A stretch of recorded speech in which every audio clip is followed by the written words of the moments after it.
चाचा बाड़ो ठीक बाटे आओ बैठो बैठो केना चल रहा एगो जरूरी काम रहे चाचा। का बोलो काम रहे बहाना ना नु करबो। ना बहाना का करे के बबुआ बोलो करे लागे तो कहिए दे हम तनी एक दिन घोड़ावा अपन ना दे देबो। अहो बबुआ अभी खाली तो लड़का जना लेके गइले है घोड़ा घूमे का कहत तनी है कि हमारा भैया के ससुरारी जाए करल है, तो तनी है कि तारा घोड़ावा से चल जीती नु तनी इज्जत मान होई त हमरो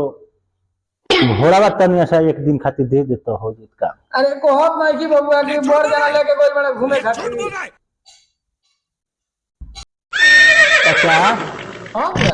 घोड़ावा के आवाज तो घर ही में सुनाता। ना घोड़ा ना हो लड़का खेलेला से करले सब है सुना तो तारा का चाचा रहुआ हमारे वाले की बुझला घोड़ा का आवाज हमरा ना बुझला का। कागो समझता नहीं ये बात बताओ तू घोड़ा ना हो तारा अगर घोड़ा के सब बोली समझ में आई हां हां तो चोचो के बोलिए समझ में आवे के चाहिए तारा कि हमरा देवे के मन नहीं देबो अच्छा ना बात महाराज ना देबो तो मत दो तारे से घोड़ा देत को से ले हम तो ए घोड़ा के हम खियाई या तू जगह घुमाबो तो खबर किराया ले लेते हैं एने का जा मत दम हम चल जा जा घोड़ा